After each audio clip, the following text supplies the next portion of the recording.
Good everyone, my name is Graphics. Today we want to solve a problem in friction on an inclined plane, where the problem goes like this. It says a force of 250 Newton pulls a body of weight 500 Newton up an inclined plane. The force being applied parallel to the plane. If the angle of inclination on the plane to the horizontal is 15 degrees, find the coefficient of what? Friction. Now in cases like this, you need to first of all note down your parameters. Now solution. Now we want to note down what? Our parameter. Now if you look at a force P is what given to be 250 Newton. And the weight of the body is pulling, W is equals to what? 500 Newton, right? Up an inclined plane. The force being applied parallel to the plane. If the angle of inclination of the plane is 15 degrees, so we'll call theta to be our angle of inclination, which is what? 15 degrees. So we should find the coefficient of what? Friction. So our coefficient of friction, mu, is giving us what? Unknown. So we have to look for the coefficient of what? Friction. Now, note, right? The body is what? Pulled up and inclined plane. Right? So recall, since the body is put on an inclined plane, we say that our summation of f of x, right, is equals to what? P is equals to what? W sine theta plus mu W cos theta. Right? So this is what we're having. Is that taken? Now, if it is pulled down, this man here will become a negative. So note that. If the body is pulled down an inclined plane, here will become negative. But if the body is pulled up an inclined plane, here will become positive. Now, this is how the inclined plane will go. Let's just give a schematic diagram of the inclined plane. We know an inclined plane is a simple machine, right? So this is the ground, horizontal ground, right? And this is the angle of inclination, which we say is theta, and that is what? 15 degrees. Now this is the object that is on the inclined plane, but the object is pulled up with a force P of what? 250 Newton. Now since the object is being pulled up, friction will say you go nowhere. So our frictional force, FF, will be acting downward, right? And also the force of gravity will also pull it downward. Let me call it FG. We'll call it force along the parallel plane too. Now let's start inputting our value here. From here, my force P is what? 200 and what? 250. The weight is giving us what? The weight is giving us 500. Sine theta is giving us 15 degrees plus the mu. Then we have 500 cos theta is giving us what? 15 degrees. Right? So we'll move up. So from here, if you look at this point here, if you press 500 sine 15, you are going to be having 129.41. So we have 250 is equals to 129.41. That is the approximate value of it, right? Plus mu 500 cos 15 is going to give us what?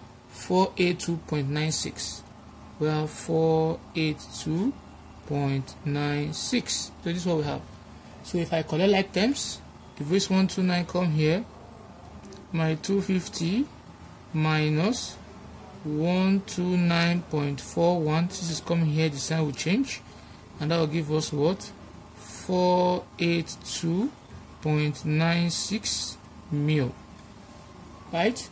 So if you subtract 250 from 129, we'll have 120.41 or 120.59 equals to what?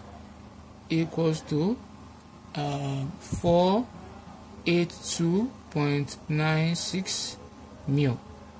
So if I divide both sides by 482, this will give me over 482.96. This also will give me over 482.96. Now this will equate this, so I will now say that mu here, the mu here will give us 0.249, approximately 0.25. So that will be our mu, right? Now this is how we get our coefficient of friction. And sometimes you might be challenged and you might be asked, what is the acceleration of what? Of the block, right? So if you ask for acceleration of the block, from this formula here, we know that if you are asked that this is what we are told to do normally, but I'm just tipping this in. So if you are asked the acceleration of the block, from our formula here, we know that recall summation of f of x can give us what? Mass times what? Acceleration. That is, our force is what? Mass times acceleration. So anywhere, and also our weight is equal to what? Mass times what? Times gravity. We'll say mg. Is that okay? So if I put all this formula into this my equation here, right, I'm going to have, instead of me writing force P or summation of f of s, I'm going to write what? Mass times what? Times acceleration along the x-axis, right, equals to, the W is mass times gravity sine theta, right, plus mu mass times gravity cos theta. Now since I have m here, I have m here, I have m here, all the m is going to equate each other, right? So from here, my acceleration will now give me g sine theta plus mu g cos theta, right? So from here we know g is here, so if I make g is common to both sides, I can say my acceleration give me g into bracket sine theta plus mu cos theta, right? So from here we put your g, we'll have acceleration to give me 9.81. that is our g. I can simply say 10, right?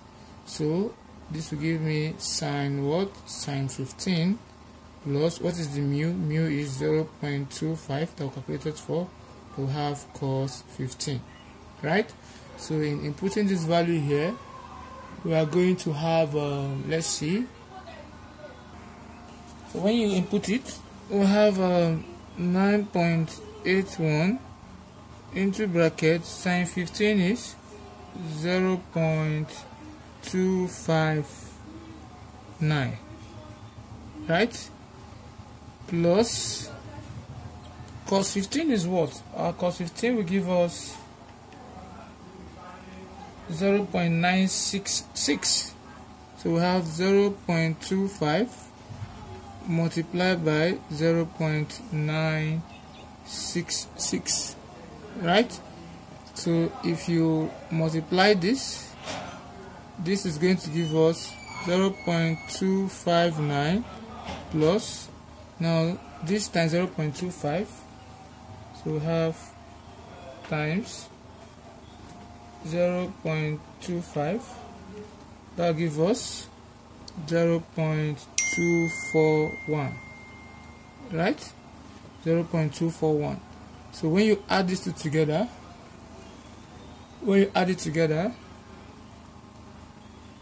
this will now give us 9.81 into bracket.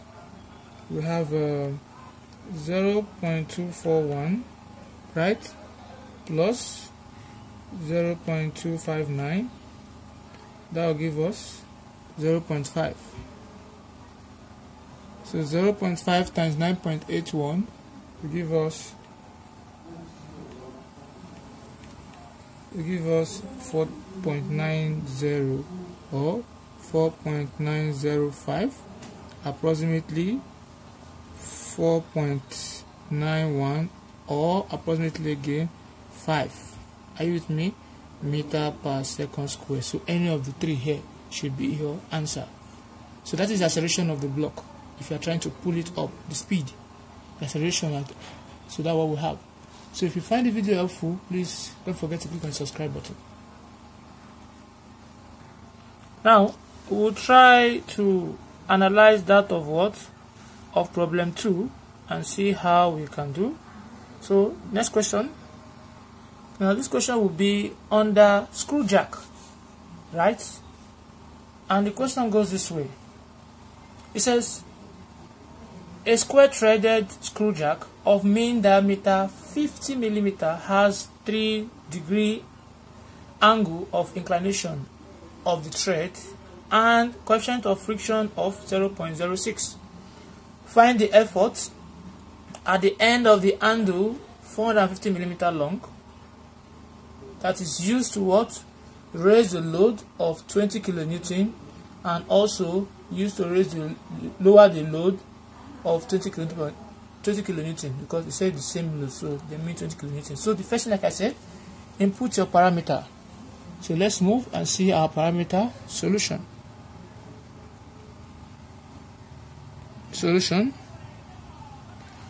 If I have the screw jack has a diameter, let's say the diameter let's put our data. So we have mean diameter, right, of 50 mm, right? So we'll move forward. The angle of inclination is giving us alpha in terms of screw jack, and that will give us what? 3 degree. The coefficient of friction of the thread is what? 0.06. So we use mu to represent coefficient of friction, that is 0.06. Say we should find the effort at the end of the handle 450 mm long. So we can put it this way, that the length of the handle is what? 450 mm, right? The length of the handle. So I can put it this way, where LH is given as what? The length of handle, right? So where this is giving us the coefficient of friction, then where this is giving us what? The mean diameter, where this is giving us what? The angle of inclination, right? So from here, let's start. After putting all this your formula, the next thing you are going to do is we are finding the effort to raise the load, right? So it will look like, I'll write it this way, that I'm talking about I now. So I put it calculating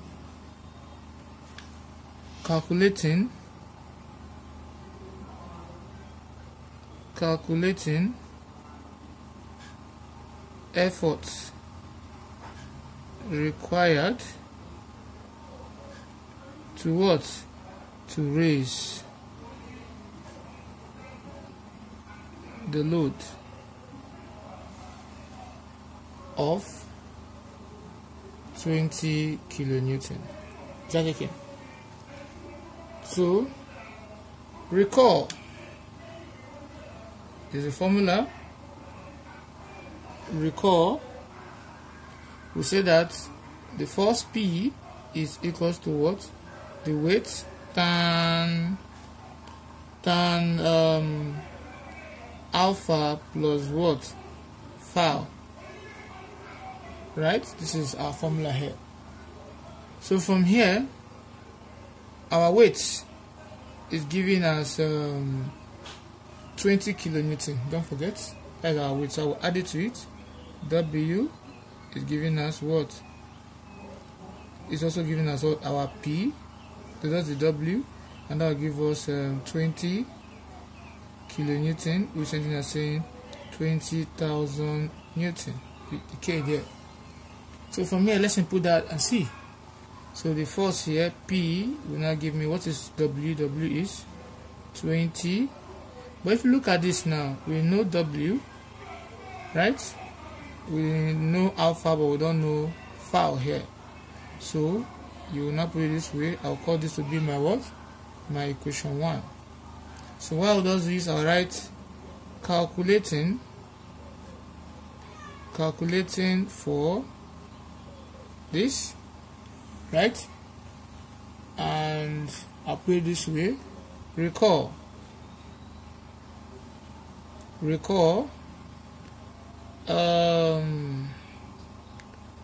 tan phi is equals to what? Mu. Are we good? Don't forget this.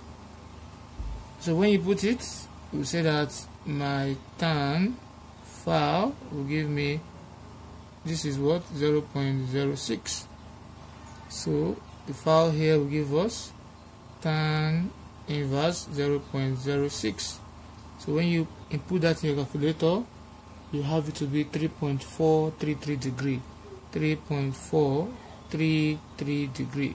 So that is this. So when you put it into equation 1, so when putting it into equation 1, right, we will now say that therefore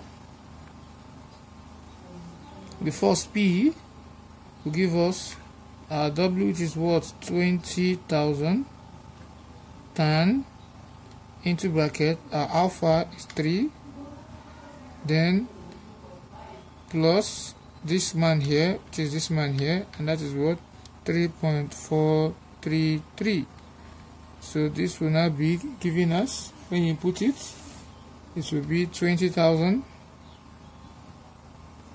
tan 6.433, right? So we say that this will now be giving us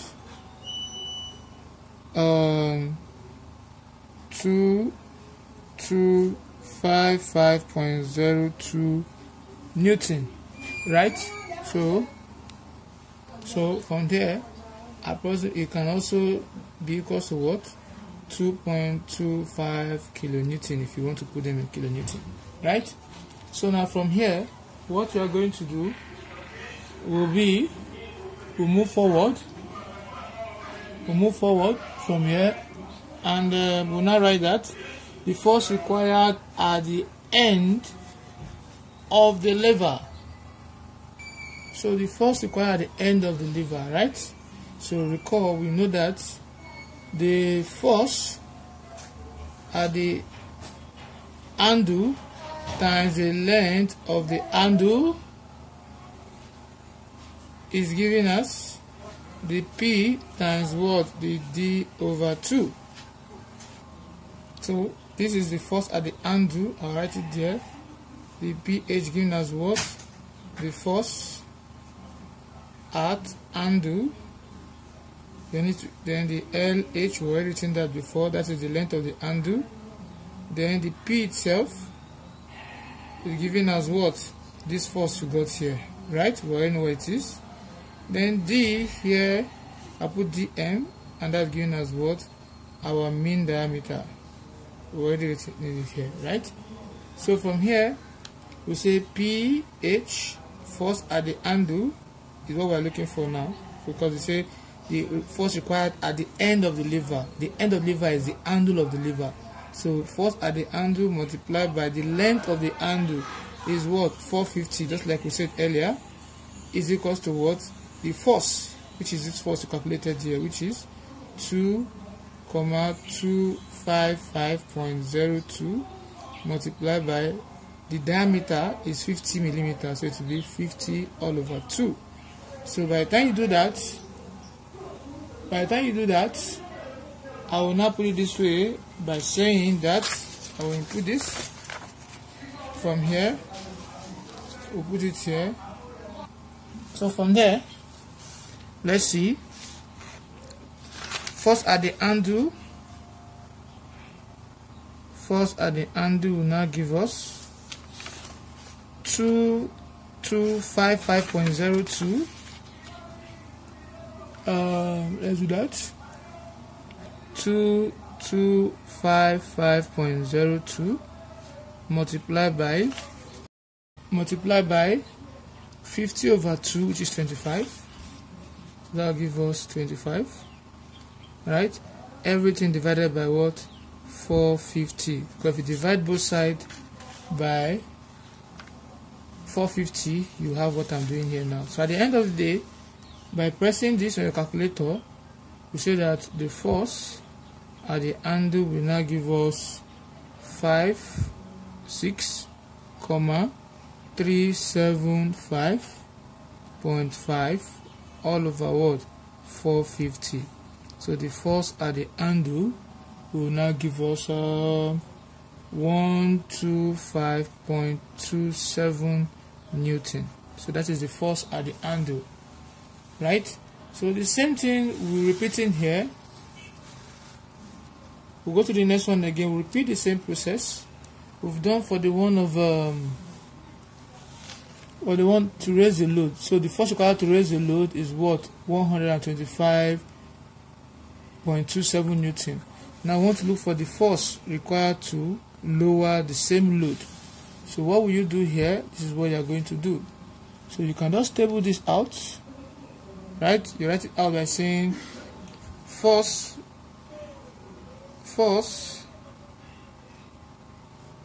right, required